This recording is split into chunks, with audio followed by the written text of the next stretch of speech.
Here I am now looking at 30 and I've got so much to say. Gotta get this off of my chest, I gotta let it go today. What up, y'all? It's Chris, and this is my third part to my Herstory, and I'm excited to get this part to y'all because it's, the wrap-up, kind of, sort of, and it's the Epiphanies and the ahas, and really figuring out why I've been going through this, kind of, sort of. But anyways, so where did I leave off last time? Maybe around summer of 2014, I believe. My periods were up and down. Then I started school studying natural therapeutics in October, and that's when I started to receive a lot of body work, like massaging, and I started to learn about different healing modalities and different like therapies and stuff like that. And yeah, my periods, how were they? They were normally terrible in October. In like November, it seemed like it got a little bit worse. And then December is when I started doing work with a doctor at the VA hospital as far as releasing trauma. So between December and January, I had started doing that, and those were really, really terrible periods. So, trauma work, terrible periods, and it had to deal with sexual trauma. So in December, that period was really, really terrible. I was a second away from calling 911, but I didn't want to pay for the ambulance ride, and I was like, that's the only reason why I didn't call. Just stupid, right? But I was crying and yelling and grinning and bearing pain for days, and I called my mother, and I just like released to her. I was like, I don't want to call the ambulance, but I feel like death, and I think I'm gonna die. Like, I seriously thought that it was the end for me, because like I couldn't take any more pain, like, have you ever experienced that when you've been in so much pain and just like, Lord, just let it be done? I'm good with life at this point. Anyways, that's not really funny, but it is when I think about it, because anyways, so January, it was definitely another painful period, and I did call the ambulance.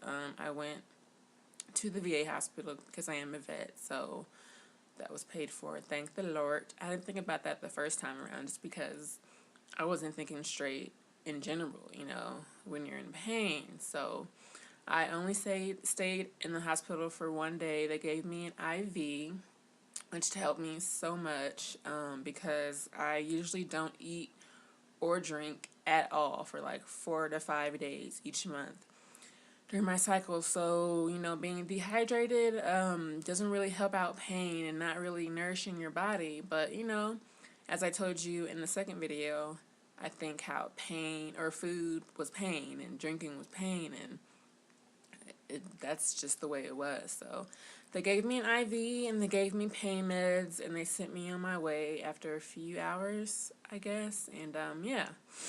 So keep in mind that I'm still in this school, doing all these things to myself to try and help just release old stagnant energy and trauma and grief and pain and anger, because throughout all of my teachings, I've realized that emotions get stuck in the bodies, and like from the first day of birth, like that's a trauma, and if we don't express and release these things, then they can get stuck and manifest as disease over time. So between October, well, really between like 2013 summertime, 2013 to like right now, I had been really like working on releasing these things because I know what I needed to release.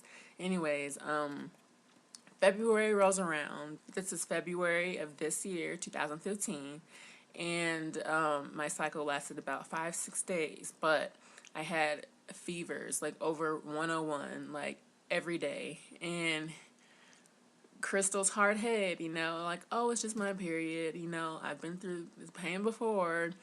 When my period's over, it'll be gone. I must have just something trying to come up and release because of these fevers were like pretty damn intense, and I had lower back pain that intensified as the days went on. But I figured, the period will be done soon, and I'll be back on my feet like, the past. And the fevers never subsided. The back pain got worse. I still didn't eat or drink anything. I mean, like, when I say this, I might drink like a cup of water per day just to try to have something within my body. And I know that I ate like a handful of sunflower seeds one time because I thought that would like help nourish me, and it was so hard even getting that down. And I was throwing up severe, like hard, like to the point where it felt like my abs could not get any tighter, and it hurt. My throat burned. I threw up maybe 4 or 5 times throughout that whole time. I'm not going to give you all the nitty gritty details, but it was really, really hard for me. I couldn't walk, really. I was crawling around my apartment. And mind you, I didn't have cramps. It was just this core, deathly feeling, like this real death feeling pain that, sorry, somebody was walking by and I thought they was in my window.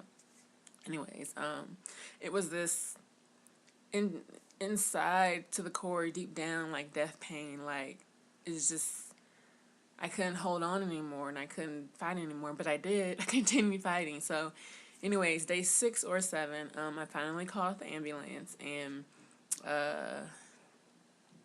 they took me in the hospital. They did some exams and stuff, and turns out I had abscesses in my pelvis growing in and around my fallopian tubes that were extremely septic, extremely.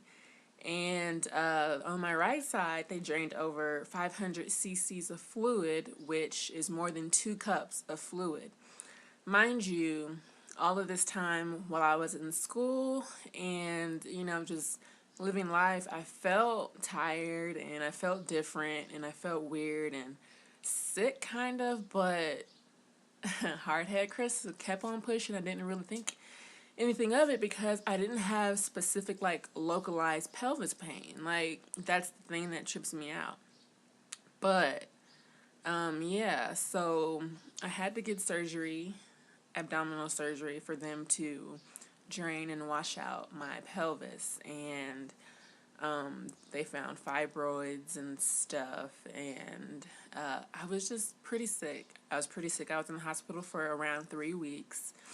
I got released March 6th of 2015, and as I'm speaking to you right now, I'm still riding out this recovery. Like, it's been quite the experience, but the really important part that I want to get through to whoever's watching this, when I was in the hospital, I had so much time to sit and think and, like, build a relationship with my body and, like, knowing how it feels and what it wants and doesn't want. And I had a lot of reoccurring flashbacks from childhood, not pleasant ones either, and past relationships that weren't great. And I felt like I feel like all of what I was doing, I was getting massages, like body work, and that manually releases things. I was taking flower essences, it works on an energetic level. I was doing yoga and pranayama, and that's also a type of healing therapy that, if you tweak it to your specific needs, will help you. I was doing that trauma work with the VA hospital. Essentially, I am not a very patient person. I knew that a lot of the things that had happened to me between childhood and while I was in the military and up to 2014, I had held in and was affecting me in my physical body. Why do I say that? Is because every time I would get in an argument with a male or have something like happen between me and a boyfriend, or something triggered a memory from childhood, is when my body would start reacting. I would start bleeding, or I would have these twinging pains, and like that's a direct connection right there. Like, it can't get any more clear than that. And one thing that a lot of women don't know is we tend to hold anger, grief, disappointment, resentment, just all of that within our pelvis, like within our womb. And that's what I feel has been happening with me. Because as I'm on the healing slope from being in the hospital to now, I can definitely tell you that it is definitely stuff that I have been holding in for a long time. And I haven't been expressive because I was always suppressed from being so.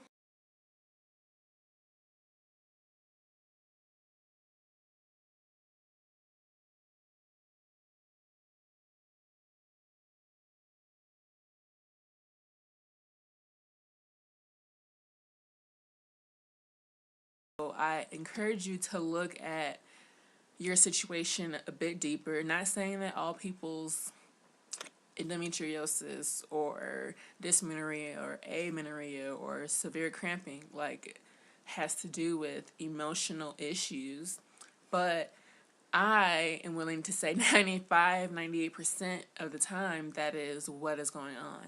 And yeah, in my next videos I'll be talking about what you can do to help yourself as far as pranayama and flower essences and yoga and Ayurveda and hypnotherapy and massage and all kinds of stuff, just to slowly help your body release all of the stagnant energy. Because when things are stagnant, the only thing that can grow within that space is decay and disease. Ooh, I've been talking for 13 minutes. Ooh. Okay, I think that is it for part 3, and I hope you guys can benefit from this video and continue watching, because I will be sharing with you things that we can do to help us be better and just be happier. I love y'all. Whoever's watching this, I love you.